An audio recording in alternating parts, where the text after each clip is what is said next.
Vamos ahora a saludar a la diputada Bernaza. Diputada, ¿cómo le va? Carlos Méndez la saluda, que dice buenas tardes. Diputada, mire, estaba mirando, hubo acuerdo para el tema modificación del calendario electoral, acuerdo con la oposición para este fortalecimiento del Sistema Nacional de Bomberos Voluntarios. Pregunta, ¿qué pasa que estamos atravesados por esta onda o estas ondas de amor y paz en la convivencia? A ver, diputada, ¿cómo le va? Buenas tardes. No, digo, mucha coincidencia o dos coincidencias importantes con la oposición. Uno estaba acostumbrado a mucha tirantez y bueno, bienvenidos sean estos acuerdos, pero por eso le preguntamos. Bueno, en realidad allí hubo acuerdo, efectivamente. De hecho, yo celebré muy particularmente la aprobación del proyecto de fortalecimiento del Sistema Nacional de Bomberos. De hecho, tuve una intervención allí referida a todas las solicitudes que hacen las organizaciones comunitarias, solidarias, y a la invisibilización muchas veces de su tarea. Y también recordando otros regímenes tarifarios parecidos, pero después hubo proyectos como fue el caso del consenso fiscal, sí, donde se expresaron también los desacuerdos. Ahora, si usted se refiere a la manera en que se expresaron, la verdad que fue una buena sesión, sí, en el sentido de que se expresó tal como se tiene que expresar en un congreso, ¿no? Desde la argumentación y la contraargumentación. Sí. Pero no hubo acuerdo en todo. No, ya sé, me refería a estos dos que la verdad que estábamos viendo el debate sobre la postergación de las fechas, con la reivindicación de los acuerdos que hizo los penatos. Por eso digo que me parece que era la parte positiva. Sí, sí. Después viene la pelea. Por supuesto. A ver, diga. Sí, perdón. No, igualmente Lucía Corpazzi hizo una intervención, no sé si usted tomó nota, donde ella dijo que no le teníamos que tener miedo a los disensos y que no estaba mal que en un congreso también hubiera desacuerdos y que el congreso los tramitaba. Sí. Y de hecho en la intervención de Carolina Gallar se caldearon los ánimos, lo cual me pareció muy parlamentario también. Así que me parece que finalmente hubo acuerdo, hubo consensos como debe haber en un congreso, pero también hubo diferencias. Sí. Sí, estaba pensando en la intervención de Carolina Aguilar, diputada, ¿qué tal? Verónica Benaim la saluda, porque era al final del debate del corrimiento del calendario electoral, sí, ¿no? De las fechas, entonces estábamos todos como diciendo, no, que no se complique esta situación, porque levantó temperatura la diputada Aguilar en su exposición en ese momento. Diputada, veníamos contando este proyecto del cual usted tomó la palabra, fue oradora en el recinto, y yo contaba que Eduardo Balibuca, el autor de la iniciativa, él también había comentado que había recorrido las distintas estaciones de bomberos en la provincia de Buenos Aires, usted como representante del territorio bonaerense, y bien mencionaba el tema de los trabajadores comunitarios, cómo se vive esto, qué significa para los trabajadores, para aquellos que trabajan en salvar vidas, ¿no? Mira, la verdad que lo vivimos con enorme alegría, porque el avance de uno de los grupos de organizaciones solidarias es el avance de todas. Esto lo charlábamos anoche con el diputado Buca, a quien me une una larguísima historia en común, una amistad, un afecto desde hace muchos años, y justamente comentábamos que tanto los clubes de barrio, las y bueno, en el día de ayer, bomberos van avanzando en la visibilización de su tarea y en el hecho de que el régimen jurídico reconozca su naturaleza específica, que no son organizaciones comerciales. Yo comentaba en mi intervención justamente que si uno le preguntara a un vecino o una vecina si los bomberos voluntarios de su barrio o de su localidad pagan el agua, la luz, el gas, un vecino, sobre todo los mayores, van a decir, no lo pagan, supongo que no lo pagan, porque antes era así, antes de la oleada neoliberal, era así. Entonces, me parece que hay una restitución de las organizaciones comunitarias y su rol, sobre todo en pandemia. Amanda. Justamente, diputada, en ese sentido, preguntarle a ustedes una de las diputadas que viene promoviendo distintos proyectos para el reconocimiento del trabajo comunitario. ¿Cómo va viendo en este contexto tan duro que estamos atravesando respecto al incremento de los casos de COVID-19, del virus y sobre todo la acción de los grupos comunitarios, ¿no? Porque bueno, todavía no se han podido tratar algunos proyectos que reconocen ese trabajo que se hace desde la comunidad con algunos beneficios económicos o mínimamente con un reconocimiento de subsidio a las comunidades, a los grupos comunitarios. En realidad nuestro reclamo no es por subsidios porque estamos en muchísimos programas públicos en conjunción y trabajando, incluso con el potencial trabajo. Vamos más hacia el reconocimiento de sus trabajadores y de su naturaleza específica en materia fiscal, sobre todo con el tema del impuesto al cheque y el impuesto a las ganancias. Muy parecido a lo que ayer reclamaba Bomberos, e incluso un reclamo de bomberos parecido o idéntico al que hacemos las organizaciones comunitarias, referido a la vacunación de quienes están en la primera línea de fuego, que se ha dialogado con la ministra Bisotti sobre esto, que ella comentaba que se reconoce a estos trabajadores de la pandemia que estuvieron exceptuados del aislamiento por producir los alimentos de las familias en los barrios. Se los debe reconocer como personal estratégico y de hecho en este momento que ya tomada la decisión de que sean vacunados, se está generando el proceso de armado de los listados de vacunación de trabajadores que están entregando alimentos en pandemia. Es el mismo reclamo que anoche hacían los bomberos. Así que va habiendo avances tanto desde el Ejecutivo como en discusiones del Congreso, pero bueno, es un largo camino. De hecho, nosotros formamos parte, y yo soy una de las participantes de la redacción de la Ley Integral del Cuidado, junto con Vanessa Siley y con María Rosa Martínez, porque nosotras estamos aportando en el capítulo del trabajo comunitario, del cuidado comunitario. Diputada, una consulta, porque mañana vence el DNU que ha determinado restricciones sanitarias. Hoy empieza el Senado a tratar este proyecto. Dicen que, me están contando que hay algunas modificaciones tratando de sumar adhesiones. La pregunta es, ¿cómo lo ve a este tema acá en diputados? ¿Cree que puede haber acuerdo para tratar restricciones sanitarias, como digo, hubo en otros temas, o ve la cuestión media complicada? Y ya ayer tuvimos un preanuncio de complicaciones porque alguien habló de que va a entrar o va a ingresar el proyecto de los poderes, ¿cómo es que le dicen ellos? Como la suma del poder público en Alberto Fernández. No me acuerdo sí, los superpoderes. Los superpoderes, le ponen como un nombre publicitario que no tiene nada que ver con la letra de la ley, pero ya algún diputado de la oposición ayer la nombró así, la bautizó así a este proyecto por eso de ley. le pregunto. Con lo cual creo que va a haber alguna complicación más ligada a que estamos en campaña electoral, la verdad, más ligada a eso que a las necesidades reales del pueblo argentino, que ustedes saben que estamos pasando una etapa muy difícil de la pandemia, con lo cual creo que todos los que tienen responsabilidad de gestión saben que vamos hacia medidas más duras para combatir el virus. Así que la verdad que pareciera que va a haber alguna dificultad o quizás solo se trató de alguna chicana de la oposición, no lo sé. Diputada, ¿cómo vio esto que, bueno, otra de las iniciativas que avanzó fue la aprobación del impuesto a las ganancias para las empresas, para las sociedades, bueno, con una modificación de último momento o que se leyó ahí en el recinto, lo hizo el miembro informante Carlos Heller, titular de la Comisión de Presupuesto y Hacienda. ¿Cuál también es la importancia de esta manera de sumar ganancias respecto a la segmentación de cada empresa en el país? Y este era un largo reclamo de las pequeñas y medianas empresas, era un largo reclamo esta segmentación, con lo cual nosotros creemos que estamos en condiciones de...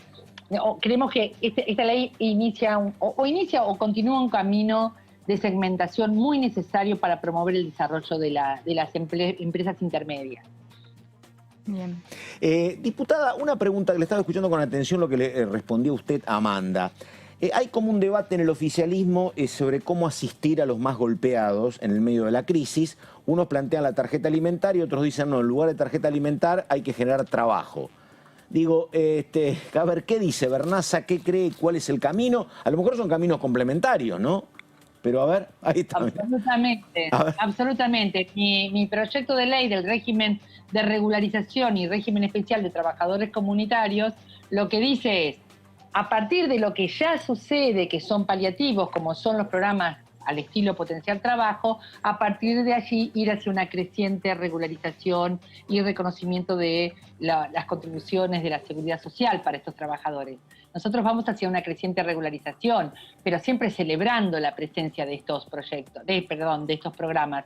De hecho, Itai Hackman ayer lo comentó. Sí. ¿Cuándo crecían estos programas? Crecían en periodos de recesión. Claro. Sobre todo el neoliberalismo es el gran responsable de estos programas.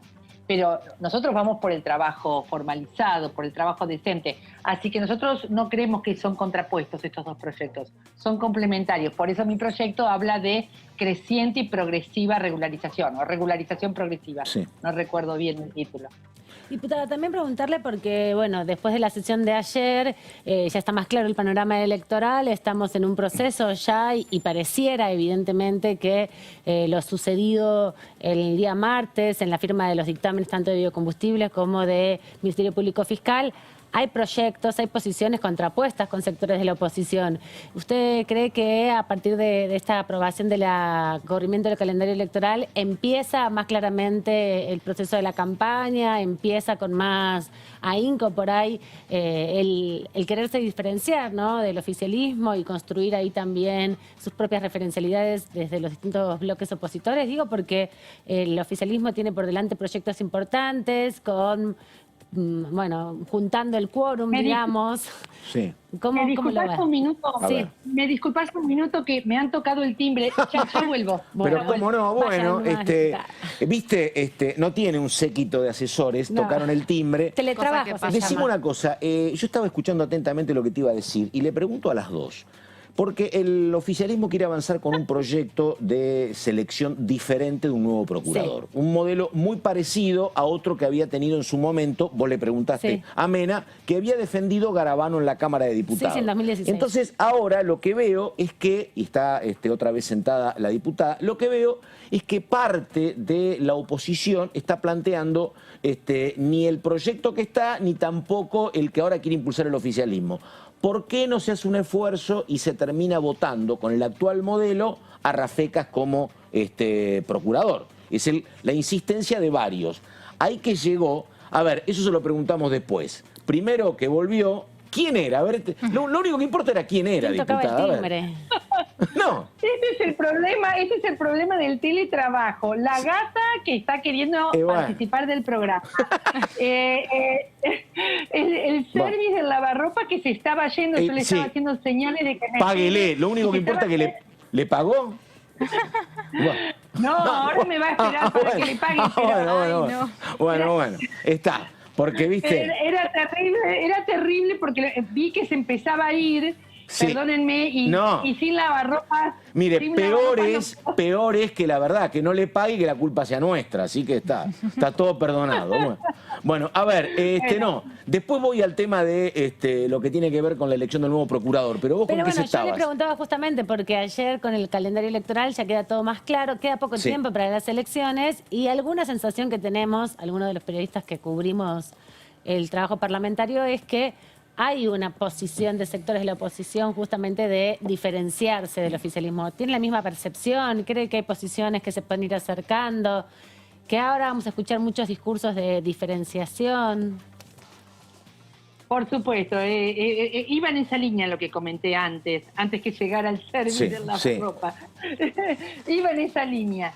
Exactamente. Creo que el hecho de que vamos a hacer un congreso activo con tratamiento de muchos proyectos muy necesarios en este periodo, pero que al mismo tiempo sea un año electoral, va a hacer que en muchos casos nos vamos a encontrar con discursos que tienen más que ver con el hecho de que sea un año electoral que con el argumento en sí sobre el proyecto que se está tratando. A eso me refería, esa hipótesis yo recién les daba respecto de lo que pueda ser el tratamiento de la ley de parámetros mínimos sanitarios, ¿no? Sí. Que la llamaba la ley de superpoderes, cuando en realidad es el propio Juntos por el Cambio el que está impulsando una legislación basada en evidencia, que sería un caso típico, es arquetípica, este proyecto de ley es arquetípico de la legislación basada en evidencia, y sin embargo le llaman la ley de los superpoderes, con lo cual resulta evidente que el año electoral se ha metido en el Congreso. Bueno, y lo otro que yo le preguntaba era esto, diputada. A ver, el oficialismo quiere avanzar con un proyecto que elige de otro modo a el procurador. Se resiste mucho la oposición, dice Verónica, y hay que creerle a Verónica que hoy por hoy no está el número, y la verdad que se han mantenido bastante remisos algunos aliados, salvo Ramón.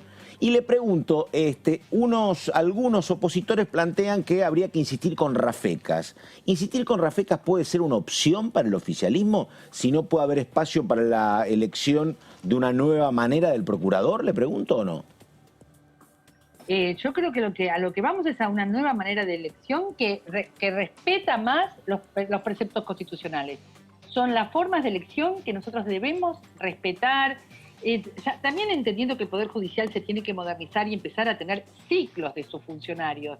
No son funcionarios sin eternum en el Poder Judicial. La verdad que eso ya es tan anacrónico, tan siglo XIX, con lo cual vamos por una modalidad democrática moderna de elección en el marco del Ministerio Público Fiscal o el Ministerio Público en general. Después veremos los nombres. No me parece unir las dos discusiones en una sola. ¿Cómo después veremos los nombres, diputada? ¿No tienen el nombre del procurador?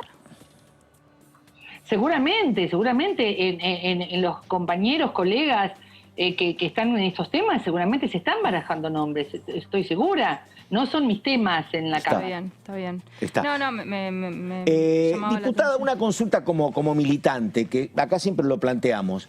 Digo, ¿el peronismo no se habrá equivocado en la elección de los miembros de la justicia? Porque uno ve lo que pasa con los apellidos. Por ejemplo, Lorenzetti fue designado por el gobierno kirchnerista, Hayton de Nolasco también, Maqueda es peronista, ¿qué más? El otro integrante de la Corte, Rosati, fue ministro e intendente del peronismo.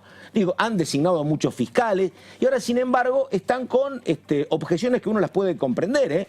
Pero digo, no es que los nombró un tercero, porque el peronismo ha estado en el poder mucho tiempo y la enorme mayoría de designaciones son de gobiernos del justicialismo. ¿Qué cree que ha pasado ahí, con este desengaño ahora, o con este desencuentro? Creo que ya esta pregunta me la hizo usted mismo ayer o antes de ayer. No me acuerdo, pero puede ser. Sí, ya me la hicieron, así que voy a hacer, no voy a ser original. No, a ver.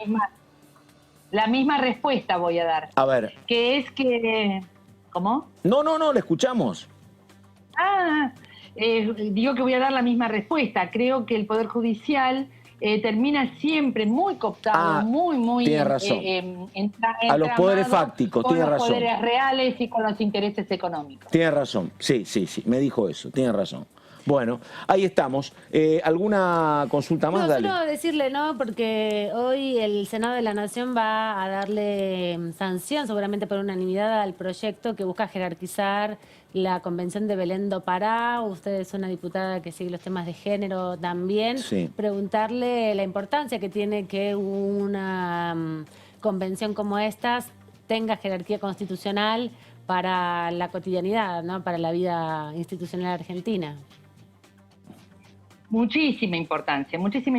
La verdad que este bloque que conformamos es un bloque feminista que sigue la agenda de género con muchísima atención. Tenemos referentes feministas de primer nivel en nuestro bloque y ellas están muy atentas a estos proyectos y de hecho, tanto Mónica Macha como Mara Brauer y tantas compañeras dentro de la Comisión de Género van siguiendo atentamente esta agenda. Es muy importante y la verdad que es una agenda que se instaló. Esa es la alegría que tenemos.